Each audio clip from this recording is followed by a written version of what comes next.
Hello, and you're watching Uz Report World News Broadcasting with the latest news from Uzbekistan and around the world.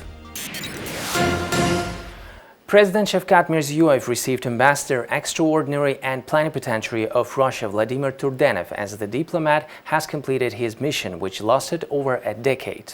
The Uzbek president expressed his high appreciation for ambassador's contribution in achieving major progress in the trade and economic sphere and the initiation of significant investment projects. Following the meeting, Mirziyoyev awarded the Russian ambassador with the Certificate of Honor of the Republic of Uzbekistan for his great contribution to the deepening of interstate relations and the development of comprehensive ties. Vladimir Turdenev expressed deep gratitude to Shavkat Mirziyoyev for the high assessment of his diplomatic activities. The arrival of 660,000 AstraZeneca coronavirus vaccine shipments in Uzbekistan on March 17 sparked anxiety among the population. People said they were afraid that there would be side effects from taking the vaccine, such as blood clots. Across a number of European states, concerns have arisen that the vaccine can cause blood clots, but no evidence that this is the case has been established. While the matter is probed, some countries have suspended the use of it. Meanwhile, according to Bahadur Yusupaliyev, head of the Sanitary and Epidemiological Welfare and Public Health Service of Uzbekistan, the government has no plans to limit itself to only importing the AstraZeneca vaccine when it comes to coronavirus vaccines on the market. Uzbekistan will not be limited only to the AstraZeneca vaccine. The list will definitely be replenished. Other vaccines will also be studied and imported. Getting and delivering any vaccine is a complex issue. Many fear the AstraZeneca vaccine. However, the vaccination is not mandatory. I want to draw your attention to one more fact. No state in the world has yet abandoned the AstraZeneca vaccine. They have only suspended its use for a while. Amid soaring cases of new coronavirus infections in Uzbekistan, the government said it was considering the cancellation of mass events from April the 1st this year.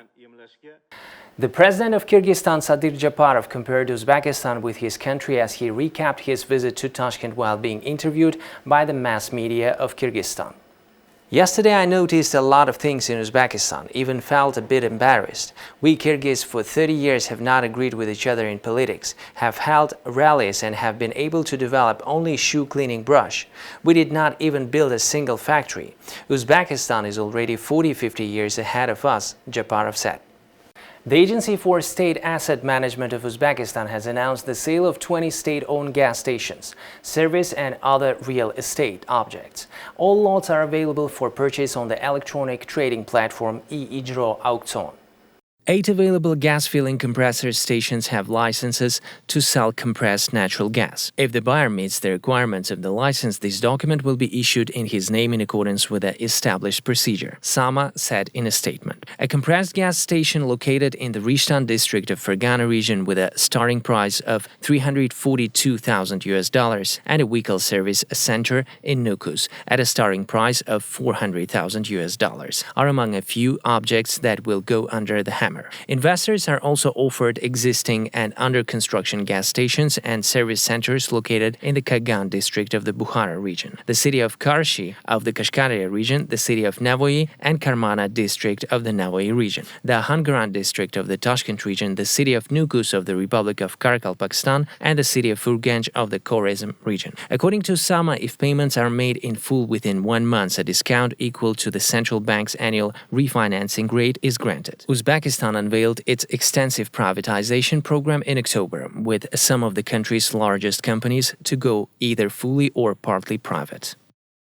Saudi Arabian Aquapower has announced the financial close for the construction of a new thermal power plant in Uzbekistan's Sirdarya region, Energy Ministry said on Tuesday.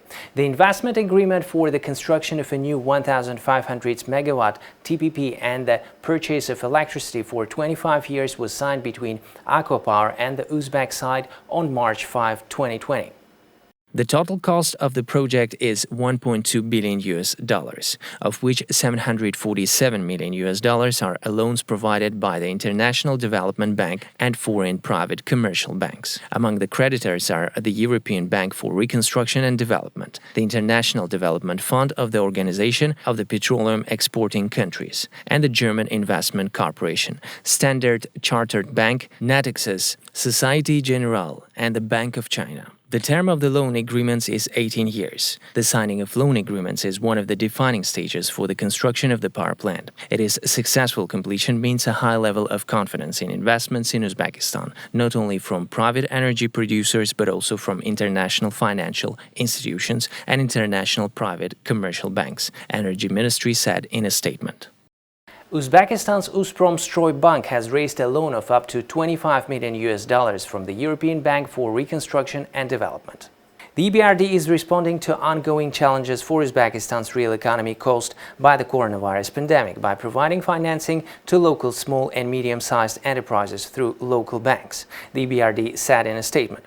The funds are said to be allocated under the bank's resilience framework and be disbursed in local currency to protect local businesses from foreign currency exchange-related risks.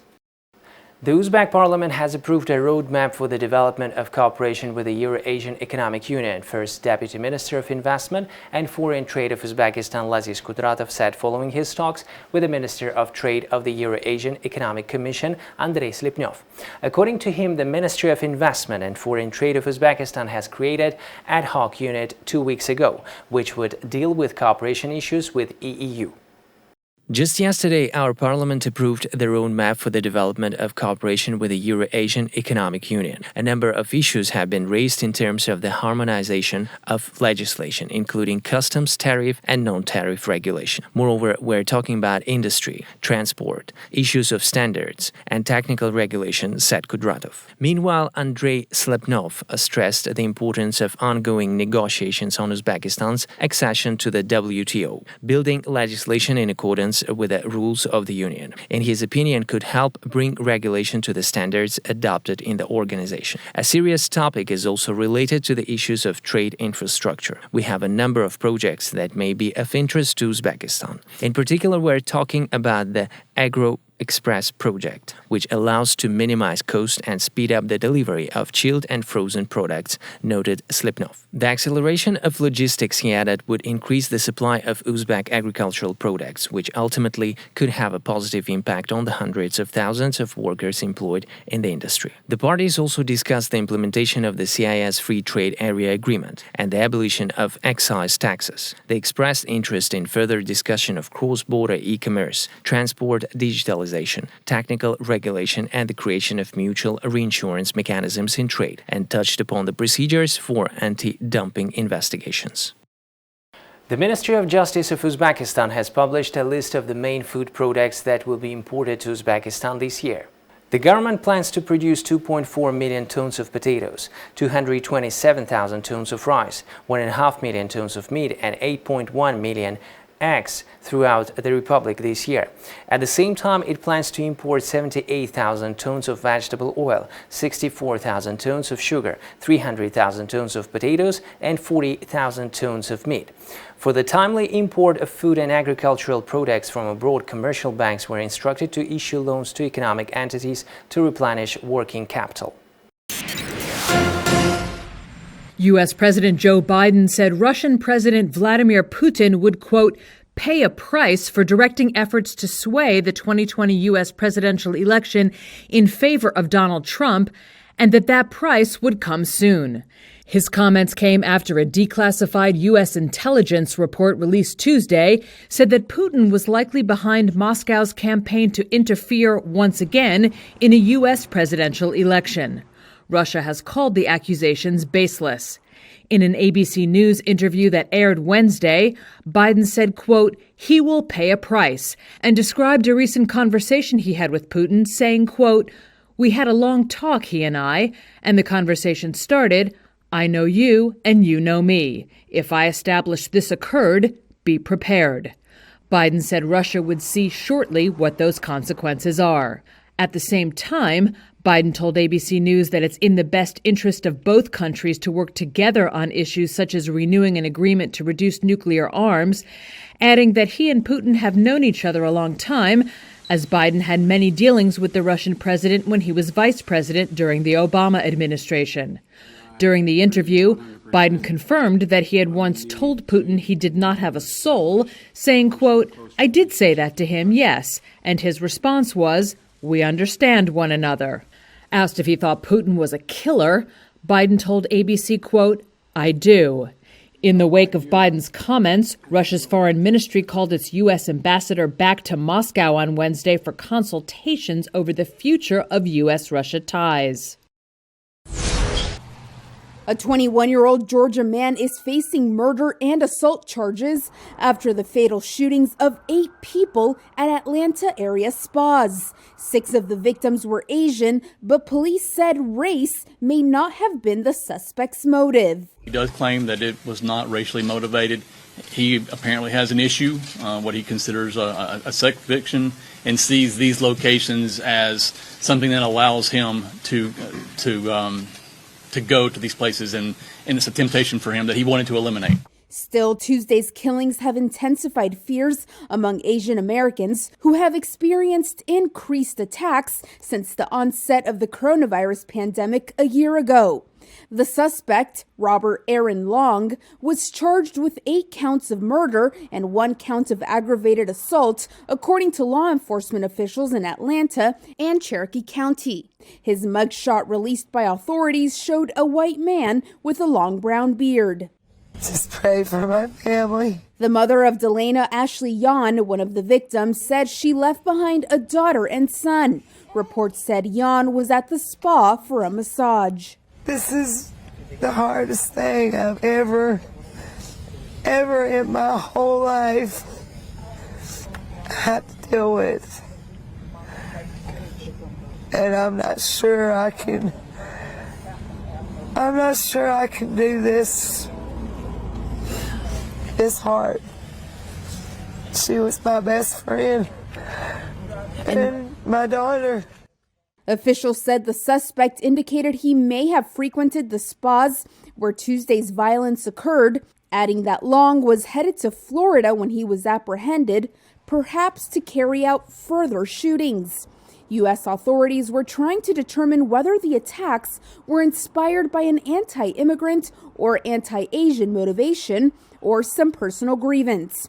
U.S. President Joe Biden acknowledged the concerns of Asian Americans following the shootings, but said he will wait for the FBI's investigation about the motive of the shooter.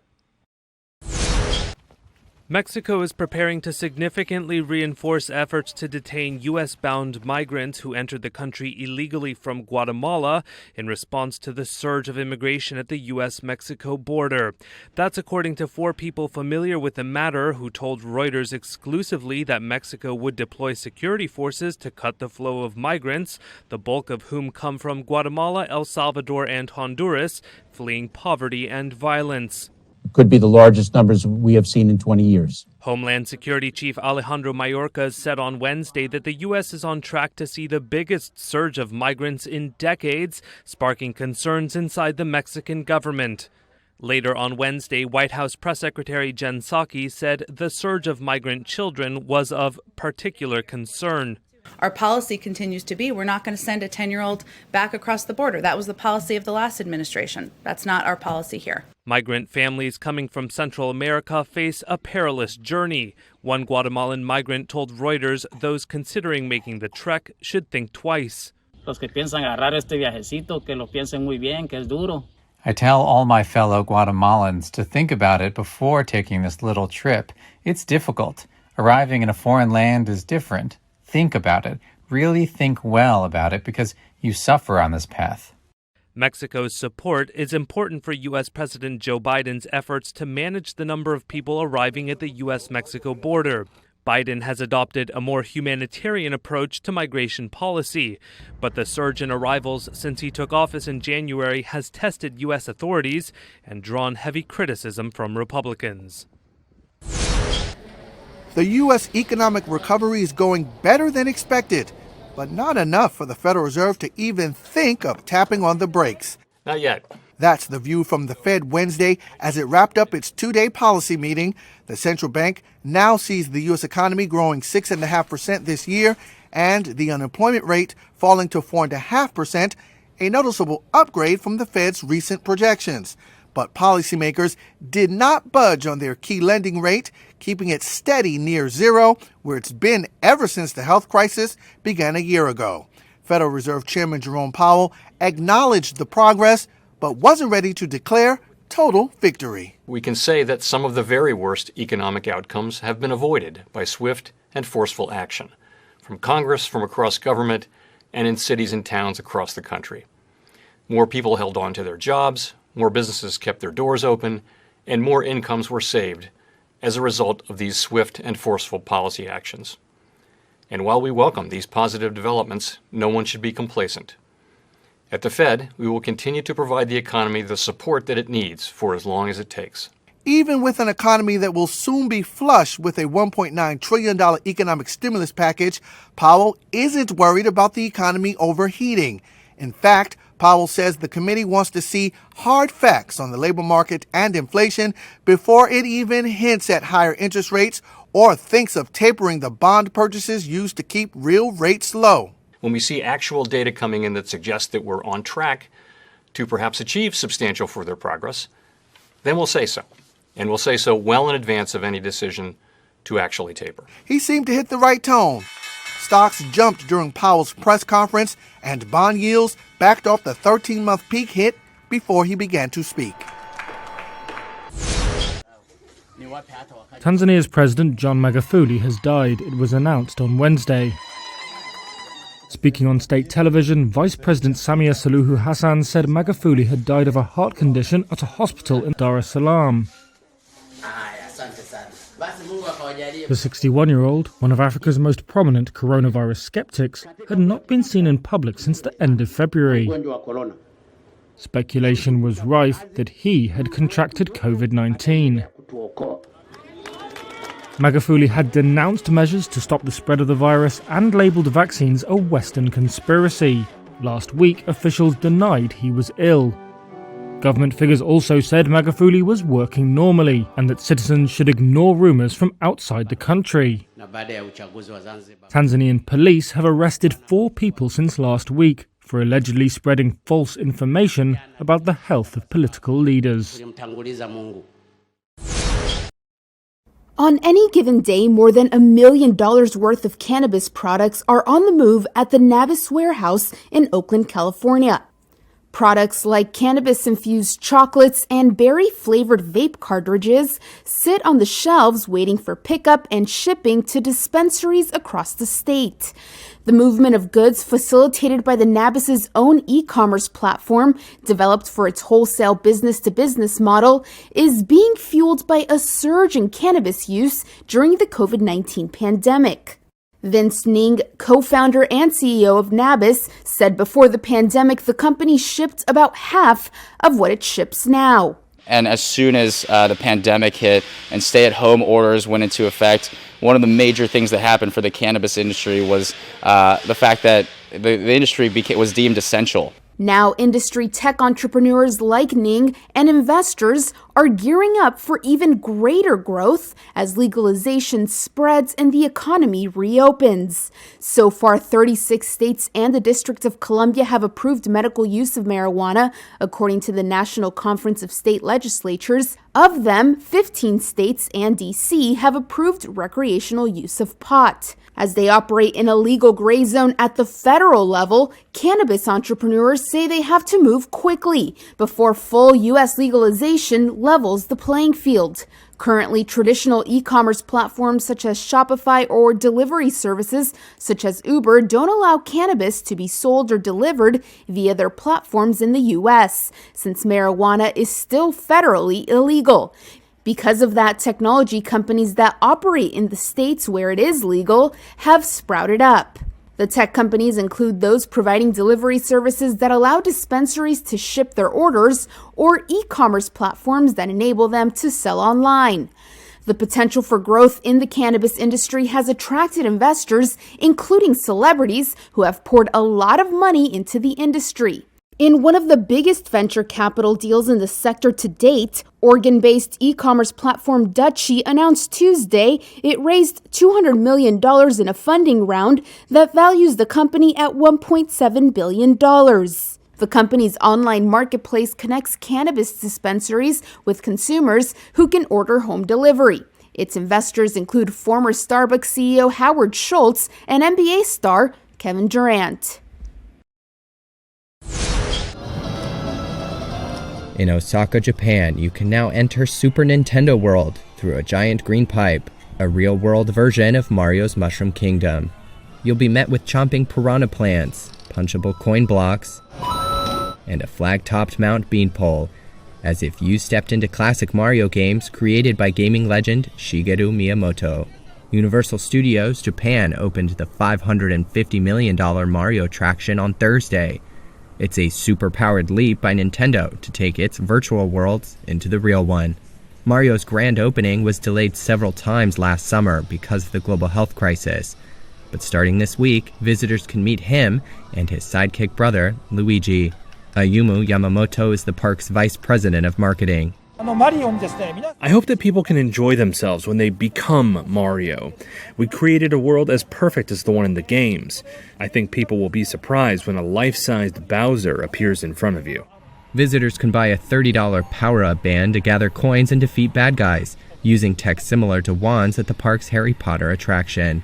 Put on an augmented reality headset, and you can even rev up a real Mario Kart on the Koopa's Challenge ride. The area's opening is a reply to investors frustrated by Nintendo's reluctance to more aggressively commercialize a fan base that spans generations. While Nintendo's Switch console has proved a stay-at-home winner, the company focus on cyclical consoles, its foray into mobile gaming, has stalled. BMW is speeding into the electric car revolution, though not quite as fast as some of its rivals. The German automaker projected on Wednesday that at least half of its sales would be zero-emission vehicles by 2030. BMW said its Mini brand would be fully electric by the early 2030s. It is, though, a more conservative target than some other car makers in the race for cleaner driving. Earlier this month, Sweden's Volvo said its whole lineup would be electric by 2030. And German rival Volkswagen expects 70% of European sales at its core VW brand to be electric by 2030. In the short term, BMW forecasts it will see some recovery from the health crisis. It sees a big year-on-year rise in pre-tax profit for this year, with a strong performance in all areas, from Mini to its upmarket BMW and Rolls-Royce brands. BMW's optimism for the year ahead came on the same day industry data showed the car industry still faces a challenge to recover. The European Automobile Manufacturers Association said European car registrations fell sharply in February, down by 20.3% year-on-year. BMW itself saw a drop of 13%, though that was better than many rivals. Sales fell by a fifth at Mercedes maker Daimler, while Renault saw a fall of almost 30%.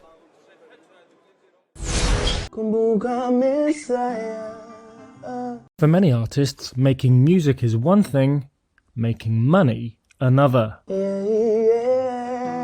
But one Africa-focused audio streaming platform based in Kenya could provide the answer. This is Mviri the storyteller, aka Bwana Sherehe, aka King Solomon II, aka Mbona Hamtembei na Chesa. That's a new one. At a recording studio in Nairobi, Kenyan musician Mviri is checking how his music is doing on Mdundo. The site is free to users and makes money through advertising. Musicians are paid every time their song is streamed or downloaded, and Mdundo shares 50% of the cash from adverts with the artists. Mviri is one of 90,000 African musicians to have signed up. In such tough times, we can only depend on streaming because we don't have events at the moment. And if they are there, they're very little. So they're not very sustainable. Mdundo was co-founded by Danish national Martin Nielsen and last year listed on the Danish stock market. Africa is where the big opportunity is right now. But he could be facing competition. Africa is attracting international audio streaming firms like Spotify and Apple Music. They're keen to capitalize on increasing internet users and rising demand for legal content. Tell me you want me, baby. But Nielsen says he's not losing any sleep. We see that as a really big validation of our model and validation of the market that we are in. And we are super exciting because we think that with many services pushing people from illegal to legal tiers, the market across Africa will be much bigger than it has ever been before. Nielsen says Mdundo's users jumped 40% to 7 million in the 6 months to December. The company aims to reach 18 million users by June 2022. To do that, it's using a platform that does not require high data consumption or storage space. It has helped me reach out to some of these guys that don't have good internet services. For Nviri, that takes the struggle out of reaching his audience, leaving him to focus on what he does best. These were the top stories for today. Stay safe and goodbye.